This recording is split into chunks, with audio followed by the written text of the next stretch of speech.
gandula, se foi da arquibancada, porque às vezes o jogador chuta e a bola vai na arquibancada, a torcida devolve. Então não se sabe exatamente quem jogou essa bola no campo, se foi torcida ou se foi gandula. De qualquer forma, tinham 2 bolas no gramado no momento do lance. O Flamengo atacava dentro da área e aí as 2 bolas iam se encontrando ali no ataque do Flamengo. Vem o Barreto, dá um chutão na bola que era a bola que estava vindo de fora. Aí a regra aqui, né, Flávio, você pode até ler o que o Porcari respondeu para vocês também. E tá aqui, quando acontece, né, o tiro livre direto. Aí, uma das possibilidades é arremessar um objeto na direção da bola de um adversário ou de um membro da equipe de arbitragem, ou tocar na bola com um objeto. Então, isso aí caracteriza o tiro livre direto. Você tem também a explicação do Porcari aí, né, o Flávio? Ou Flávio Zé? Na verdade, o Salvo Espínola mandou... O Porcari está num veículo, né? E o Salvo, ele enviou a regra mesmo, né? A leitura completa da regra, que é o seguinte: tiro livre indireto. E aí tem uma série de situações aqui, a última delas, arremessar um objeto na direção da bola de um adversário ou de um membro da equipe de arbitragem ou tocar na bola com um objeto. Cabe aqui, né? Tocar na bola com um objeto. Tiro livre direto dentro da área, pênalti. Perfeito. Eu tenho uma observação que muita gente aqui do chat está levantando, que é a seguinte: com 2 bolas em campo, o jogo não teria que ser parado ou não? Não mais. Então não mais. Só se estiver interferindo no jogo. Exatamente. E essa não interferia no jogo? Eu acho que não. Nesse caso específico, não, né? O jogador do Flamengo estava aberto, né? A bola foi jogada. O Filipão fazia muito isso, né? Que na época do palestra do Parque Antártico, ele jogava a bola e tal. Nesse caso, ele simplesmente... a bola foi arremessada, acho que por equívoco de algum gandulo, ou estava lá na arquibancada e alguém jogou, mas ela cai dentro da área, mas não numa interferência direta no lance. E o jogador do Cristiano, ele quis ser espertinho mesmo. Ele chuta a bola claramente na direção da bola que o jogador do Flamengo ia chutar, se ela faria o gol ou não. Mas ele chuta claramente com a intenção de levar a vantagem. Até porque ele não faria sentido, agora eu vi o lance aqui, melhor, né? Não faria sentido ele jogar contra a própria defesa, né? Tem isso também, então... ele quis dar uma despertinho. Exato. E não conhecia a regra e também... Né, o jogador realmente não conhece. Na verdade, ele imaginou assim: eu vou chutar aqui, vai parar. Vai parar o jogo. Eu também confesso que esse lance nunca tinha visto, até falei no ar na transmissão. Mas aí ele quis tirar vantagem e acabou prejudicando o time. Alguém do Flamengo não jogaria porque ia prejudicar o ataque dele. Tipo assim, uma segunda bola no gramado, para. O Flamengo tá atacando, né? Tá prestes a fazer a finalização, possivelmente, e talvez fazer o gol, né? O Cebolinha tava de frente, né? O que acontece ali é que o Barreto quis ser malandro, sei lá, ele achou que o Cebolinha ia fazer o gol e falou, deixa eu tocar essa bola, vou impedir o chute dele. Vou parar o jogo. Parar o jogo. Aquela coisa que o jogador faz, que ele cai, né? Ele faz de conta que tá machucado e tal, faz a mesma coisa. Ele usou um expediente diferente. Ficou engraçado, né? O torcedor do Cristiano não está achando a menor graça, mas a verdade é essa, né? Ele achou que ia fazer uma coisa diferente para parar o jogo e acabou se dando mal. O Porcari mandou, inclusive, as regras aqui. Regra 12, né? Infrações e indisciplina diz: qualquer objeto arremessado em campo que atinja adversário ou bola é tiro livre direto. Na área é pênalti. Ele manda aqui da regra mesmo. Arremessar um objeto na direção da bola de um adversário ou de um membro da equipe de arbitragem ou tocar na bola com o objeto. Tiro livre direto dentro da área, no caso, pênalti. Aí comentário dele: uma segunda bola é um objeto estranho e foi chutada por um defensor contra a bola dominada por um atacante. Pênalti indiscutível, de acordo com a regra. E ele comenta aqui que o Magnelson Lima Barbosa, geralmente é conhecido como um árbitro azarado, porque acontece de tudo em arbitragem dele para o lado negativo, e hoje fica para o lado positivo, porque aconteceu um lance diferente e ele agiu imediatamente e acertou. Com correção, exatamente. Com correção, aplicando a regra. Mudou a onda dele de azar, né?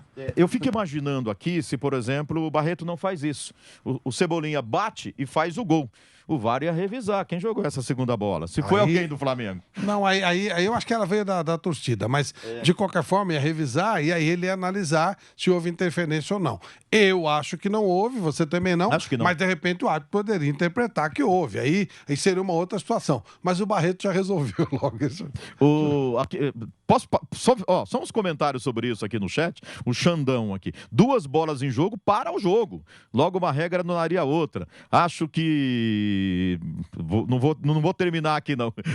Que ele foi muito duro. O Matheus Ângelo vai ser referência de todo o jogo. Tem 2 pênaltis pro Flamengo, assalto, aquela coisa toda. Luiz Gabriel Santos Oliveira, só confirma o resultado. Enfim, não existe isso. Ganhou no roubo, como sempre. A Verônica Rocha ficou revoltada. Imagina o torcedor do Criciúma revoltado, né? Com os 2 pênaltis marcados. Já estava o Criciúma revoltado com o primeiro pênalti que o Pedro bateu e o goleiro defendeu. 70%, e agora nessa bola diferente. 70% do país está revoltado. 30% torce para o Flamengo, 70% está revoltado. O João Luiz, que vergonha para o nosso futebol. Tem muita gente aqui que realmente contestando bastante, né? Na verdade, por Criciúma fica a sensação de que o resultado não foi justo, né? Jogou tanta bola, né? E tomou a virada no final e num lance completamente diferente, né? E o Barreto deve estar muito arrependido de ter chutado essa bola em direção à bola do Cebolinha. Com certeza. Agora, Zé e Flávio, uma outra possibilidade, né, que surge, por exemplo, só que daí acaba ao mesmo tempo também já... pela explicação do Flávio e sua, Zé, já acaba também, digamos assim, se anulando, porque tinham levantado a possibilidade, por exemplo, de virar um efeito cascata e de, por exemplo, o Gandula do time mandante começar a caçar alguns pênaltis jogando a bola intencionalmente. Só que aí isso já se anula quando você fala daquela possibilidade do árbitro interpretar que essa bola jogada intencionalmente por um Gandula atrapalhou o jogo, então ele já para o lance. Então isso já se anularia. Não, ele é corpo estranho. O Gandula exatamente. O jogador, a punição foi contra o Criciúma porque o jogador fazia parte do jogo. O Gandula simplesmente separaria o lance. Só para e bola ao chão, nesse caso, né? Se vem alguém de fora. Nesse caso, não. O Gandula não teria o poder de ser considerado jogador X ou Y. Aí não. Ele ou pararia... digamos assim, jogar para intencionalmente bater, por exemplo, algum jogador que esteja, digamos assim, indo contra o seu ataque. Mas não. isso é a mesma coisa que invadir, né? Você para. Aí o cara mas aí não tem jeito. Aí você para o jogo e vida que segue. E expulsa o Gandula, né? Agora uma bola que vem de fora. Às vezes, se é no meio campo, jogar uma segunda bola não importa de onde veio, né? O árbitro para o jogo para tirar uma bola para parar e para o jogo. Mas um time está prestes a fazer o gol, a fazer uma finalização. Um gaiato joga uma segunda bola para parar o jogo. Aí também vai o bom senso do árbitro esperar a finalização e depois resolver, né? E depois analisar. Claro. Você não vai beneficiar o infrator, né? Talvez ele até fizesse isso. É um lance realmente que chama a atenção e já nós vamos ouvir, né? Divertido, Não, e assim, querendo ou não, a gente aprende mais uma regra, né? Mais uma situação de jogo e tal. Imagine o quanto, né, de regra e orientações que a gente não sabe, né? E que às vezes está ali na regra ou na orientação, mas não acontece na prática de tão absurdo que é. A gente não sabe nem os árbitros, né? Muitos deles não sabem. Por isso que eu elogiei o árbitro. Ele foi bem. É verdade. Então já nós vamos tentar ouvir a palavra, até seria interessante, se possível, né? A palavra do técnico. Tem uma coisa de arbitragem Criciúma, que tem uma pergunta Tencati. aqui, Diga. do Aldo Bernardi. O Flávio já respondeu, a gente até comentou durante o jogo já. O Flávio achou que não foi. Ele pergunta, e o pênalti do goleiro que acerta a cabeça do Léo Pereira? Ninguém vai falar, não? Para mim não achou pênalti, né, Flávio? Não achei. Eu também não. Ele tirou a bola e na sequência... Como também não achei pênalti no Arrascaeta. Teve um jogo recente aí que foi marcado um pênalti, mais ou menos assim, o jogador tira a bola e depois acerta o adversário e o árbitro dá pênalti. Na verdade, uma sola. Ele tira a bola, mas na sequência dá uma solada. Eu acho que houve um movimento na sequência. No caso, hoje, não. Foi só tirar a bola e bateu. Não acho que seria para pênalti, ainda mais depois de um pênalti marcado, né? Logo na sequência de um pênalti marcado e que não foi aproveitado pelo pênalti. E no meio de semana, vocês vão lembrar, aquele lance também que chamou a atenção foi do Cuiabá, né? Contra o Palestino. No último lance do jogo, teve um pênalti pênalti. Esse foi bem louco. E aí o jogador do Palestino cobra o pênalti, o Walter pega, só que na sequência o árbitro já acabou o jogo. Ele faz no rebote e o árbitro não valida o Isso, gol. é perfeito. Faz no rebote e o árbitro não marca porque já tinha passado o tempo e era só o pênalti. Só né? o pênalti que você bate, não tem rebote. Ele teria combinado com os jogadores, ó, só vai bater o pênalti e acabou. Tá? Não, é a regra, né? Acabou o tempo, pênalti. Pênalti você tem que bater. Acabou. Não tem ou a bola bate na rede, ou o goleiro pega, ali acaba. E tanto é que o jogador do Palestino, ele já até sabia, porque teve essa comunicação do árbitro, né? E aí, ele, quando ele bate o pênalti, o Walter pega, ele até empurra pro gol, mas ele sai com a mão na cabeça, lamentando, porque ele sabia que não ia valer o gol, né? Então ele já se lamenta mesmo fazendo o gol. Foi um lance também diferente, mas... Diferente mesmo. Que a arbitragem acertou também, no caso aí na Porque Copa esse negócio de acréscimo, a regra manda... Quando o árbitro aponta lá 10 de acréscimo, é o mínimo que ele vai dar. Sim. Ele pode dar apontar lá 10 e dar 11, dá 12. Hoje mesmo aconteceu isso. Deu 10, mas só mais meio de semana, contra São Paulo e Grêmio, o árbitro deu 10, no final acabou com 13, né? São Paulo e Grêmio. Porque também tem paralisação durante esse período. Agora, especificamente nesse caso do pênalti, ele avisou, gente, é o último lance, hein? Bateu o pênalti e acabou. E eu tenho aqui a palavra do goleiro Gustavo, do Criciúma, após essa derrota, né, para o Flamengo e também os lances, né, polêmicos. Abre aspas. Hoje nós fomos prejudicados. A torcida interferiu no placar. Com todo respeito à torcida do Flamengo, mas jogaram uma segunda bola dentro de campo e confundiram o nosso jogador, que chutou a bola achando que ela estava em jogo.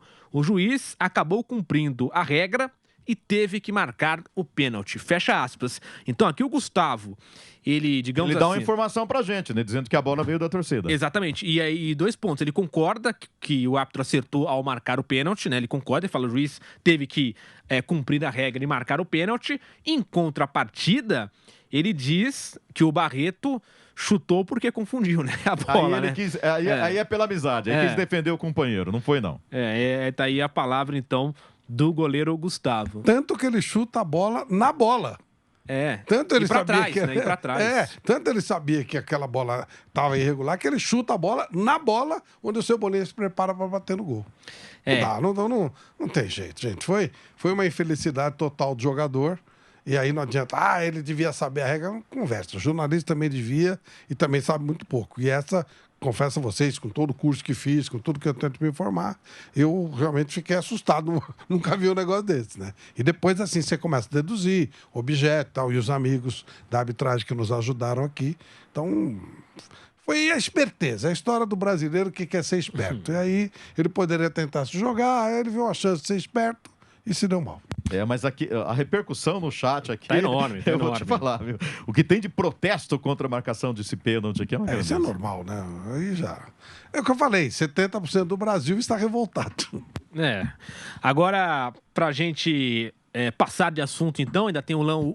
Mas assim, pode falar. Uma vergonha, entre aspas, o Flamengo, depois de um período de treinamento, com um elenco quase completo, tem poucos desfalques, Bruno Henrique fora, mas tem Cebolinha, disso, né, pra ganhar. Volta o Cebolinha, você viu? No banco o Gabigol, Luiz Araújo, Léo Ortiz, quem mais ali? Jogadores, o Matias Vinha que entrou.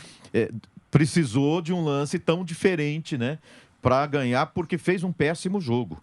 O Flamengo jogou muito pouco, gente. O Flamengo jogou muito mal. Terceiro jogo seguido que joga muito mal. Jogou mal contra o Cuiabá, organizado como o Criciúma. Né? Ou seja, você já tem que esperar que equipes como o Criciúma, Fortaleza mais ainda, né? Como o Cuiabá, são equipes bem organizadas. Elas dão trabalho para todo mundo, com raras exceções. Né? E o Flamengo não apresentou quase nada. A não ser assim, ele ganhou pela individualidade do Arrascaeta, que é um jogador acima da média mesmo, na finalização do Pedro tal, e precisou de um lance, como o lance do pênalti aí marcado, totalmente diferente, né? Mas está devendo muito o Flamengo no campeonato, né? Eu sei que o Campeonato Brasileiro é muito longo, o time às vezes está muito bem, daqui a pouco cai, mas você tem que analisar o momento. nesse momento, o Flamengo, se tinha assim a desculpa anteriormente de que o Flamengo estava sem os titulares, sem muitos titulares que estavam na Copa América, né, e outros jogadores contundidos, e se virou até bem. Foi melhor do que a encomenda do Flamengo até esses últimos 3 jogos. Mas os últimos 3 jogos, a equipe caiu demais. Nos 2 anteriores, só falar, estava sem a galera da Copa América. Mas hoje, qual seria a justificativa, né? Cansaço? Pô, tá uma semana aí para descansar. Tá mais descansado que o Criciúma, né, Guilherme? Pois é, exatamente. Agora, pra gente fechar esse assunto das polêmicas, já tem uma outra, das polêmicas da arbitragem, digamos assim, mas depois tem outra polêmica com uma declaração do Gabigol falando que a diretoria do Flamengo não agiu bem com o ídolo no processo de renovação. Já eu vou trazer essa declaração completa do Gabigol na saída do campo. Flávio Prado e José Manuel. Então, o lance do Barreto para vocês dois, né? A arbitragem acertou. Lance do pênalti que o Pedro errou. José Manuel de Barros. O pênalti que foi, de fato, marcado, né? Eu marcaria. Eu né? acho que houve o contato, sim, para mim, pênalti assim, mas com muita dúvida, viu? Não é assim, depois de ver muitas vezes, num primeiro momento eu não marcaria de jeito nenhum. Aí vem os replays, slow motion, aquela coisa toda, pênalti de VAR, pênalti de televisão, mas no fim das contas eu acho que não foi absurdo o árbitro marcar esse pênalti do Pedro, não. E pra você, Flávio, você não marcaria, né? Absurdo não foi, mas eu não marcaria. Eu acho que ali foi um lance onde o Arrascaeta está com muita vontade de cair. Eu não marcaria, mas não foi absurdo. Não foi um roubo, não é verdade. Não é o caso. Mas eu não teria marcado. Perfeito. E aí o lance que eu acho que todos nós vamos concordar, que não foi, é o que estavam comentando no chat, né? A jogada lá do Gustavo, que seria pênalti no Léo Pereira. Pra mim não foi, pra você também não, também né, não, também não. Pra mim também foi um contato de jogo ali. Acho que eu não marcaria pênalti nesse lance. Então é isso, os lances polêmicos da partida entre Flamengo e Criciúma. Já